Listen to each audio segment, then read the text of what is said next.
выбежали из машины, подбегаем к берегу, и я вижу такую картину, что у мальчика красное лицо, и здесь уже не раздумывая, я просто прыгнула в воду. Она подплыла к ребенку, когда он уже уходил на дно. До трагедии оставались секунды. Галие Сиддиковой удалось дотащить мальчишку до берега. Там его уже принял ее супруг. Все нормально? Да. Все, ребят, пожалуйста, блин, не шутите. Эти кадры снял муж Галии. В этот день, 3 мая, на улице было не больше 15 градусов, а вода обжигающе холодная. Беда могла случиться.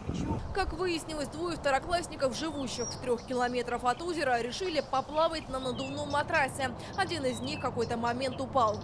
Сначала мыслей вообще никаких не было. Наверное, одна цель – только спасти. Я уже подплыла к тому моменту к мальчику, увидела, что он обессилен, и просто взяла его за одежду, на спину перевернула, чтобы он смог как-то отдышаться.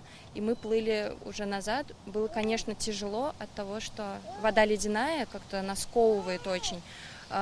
Плюс одежда, которая тяжесть создает, сковывает дыхание очень сильно.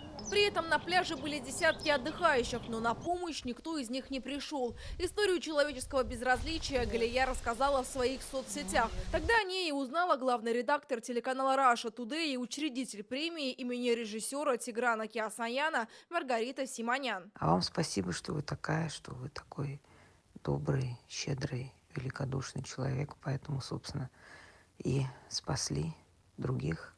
И заслужили эту премию. Дай Бог счастья вам и вашей семье. Для нас это просто какой-то шок. Маргарита Симоновна внесла просто колоссальный вклад в нашу семью, потому что у нас маленький ребенок растет, годовалая дочка, и у нас ипотека. Я очень благодарна ей.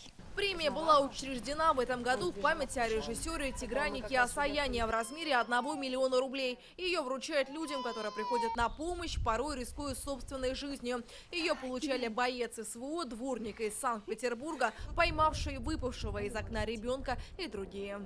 Анастасия Клишева, Алмаз Зиединов, ТНВ, Казань.